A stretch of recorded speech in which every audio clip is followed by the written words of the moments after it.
What's up, y'all? Thank you for joining me at Rod Doing Rod. And this is a little different. This is a reaction video, and I didn't even intend to do an episode today of any sort, but I was looking at the whole controversy, the Eminem thing, him dissing Melly Mel, and then Melly Mel doing a diss track and them going back and forth. And I just had a bunch of thoughts, a bunch of emotions, and I had to get it out. So a lot of the commentary is on the quality of the tracks. I'm seeing a lot of people say, at least on YouTube, they're like, Melly Mel's reaction was really weak and there's all kinds of jokes and stuff like that. I really don't trust that, because I've noticed that YouTube really leans towards positive Eminem content. Like when I look at Eminem content on YouTube, it's overwhelmingly people praising him. And I think that's purposeful in the algorithm and the industry and all the connections and things like that. So I think, you know, big industry is invested in him as one of just the big celebrities worldwide, multinational. He's a corporation in himself. And I think that there's a connection there. But anyway, this is not about the quality of the songs. This is about what he was saying in his rap in the diss song. And I have some thoughts about that, and I wrote them down, but I know everyone doesn't read blogs and doesn't want to sit captive and watch something like that, and some of you just want to listen to something.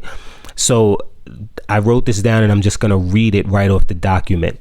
So I listened to like the first minute or something of his diss track. And of course, it's the same old trash triple time rapping. You know, he's rapping really fast and he's showing you that he's the king of technique, and he can put words in many different places, and the polysyllabic rhymes and everything. Look, we know you can do that. But also it's also that same flow that he leans on. He's just scared to just rap. You know, he's been rapping like that for 10 years already. And to me, as a rapper, but also as a rap fan, I think it's weak, and I think it's actually pretty whack. You guys love it. You're like, oh, he's so dope, he raps so fast, it's the only way he raps. But anyway, I said this is not going to be a commentary on the quality of rapping. So let me just read straight from the document I wrote. This guy's really complaining because they won't put him number one on top 5 rap lists. Like this is the main point he's making about, you know, him not being number one. And this is the most successful and celebrated rapper of all time, right? The irony, complaining how they won't celebrate him more because he's white. I'm like, you got to be fucking kidding. When you think about it, it's racist as fuck, because who are they that he's talking about? Black culture is they, and it's the last stand that we decided to take against his ass. You know, the industry, which is much different than the culture, has given him everything and more, but the culture is placing this limit on him, and he can't fucking take it. To me, it's on par with the frustration of white people not being able to use the word nigga. You know, and he's saying he shouldn't be second to none in his song. Really? Did he make a classic with his first album and then release a string of acclaimed records of the highest quality late in his career like Nas? No, because his first album was fucking forgettable, and his late career has been polarizing and not celebrated by us in the least.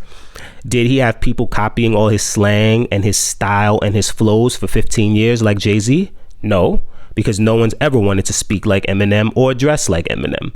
And yes, he is as good technically as anyone who's ever rapped, but his flow doesn't have any soul. At one point it had some soul, but he lost that a long time ago.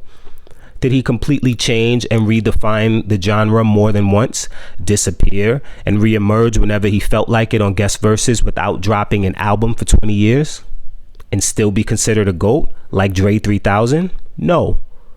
He was in and out with trash ass music for, you know, a decade, then got in touch with his white side to make garbage arena rock rap that made him bigger than ever with the music industry at large. But we didn't bump that not afraid bullshit. Okay, Tupac made more classic albums in his career while he was alive than Eminem has made in his whole career. Biggie made more classic singles and features in his career while he was alive than Eminem has made in his whole career. So his complaints are invalid. Ice Cube's hip-hop legacy from the late 80s to the early 2000s is light years beyond Eminem's whole career and his legacy. Lil Wayne's run was so great that it had Eminem ready to retire, had him mad and ready to retire. Those are Eminem's words, okay? Eminem is a fantastic rapper and he's unbelievably popular, but he's not an all-time great hip-hop artist because hip-hop doesn't work like that. Hip-hop has nuance regarding what makes an artist great. And people like Eminem can't access that nuance, and it fucking kills him. No matter how good he is at rapping, no matter how poor he was growing up, no matter who his friends are and how many industry rappers defend him, he knows that the culture is going to place necessary limits on his standing. And then I'm listening to the song and I'm like, if he's saying the old timers don't fuck with him and don't think he's the GOAT, but also he shits on Generation Z. If Generation Z doesn't fuck with him and don't think he's the GOAT, then who the fuck thinks he's the GOAT besides himself and all those industry rappers who are too scared of his pull and his reach to say anything bad about him?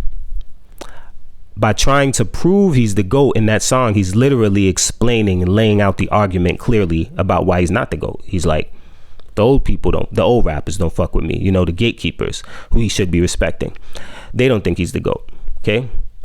All the young kids now, he's calling them school shooters and stuff like that. That's pandering in his raps, by the way. He's very good at that. They don't think he's the GOAT. Okay, so who the fuck thinks you're the GOAT?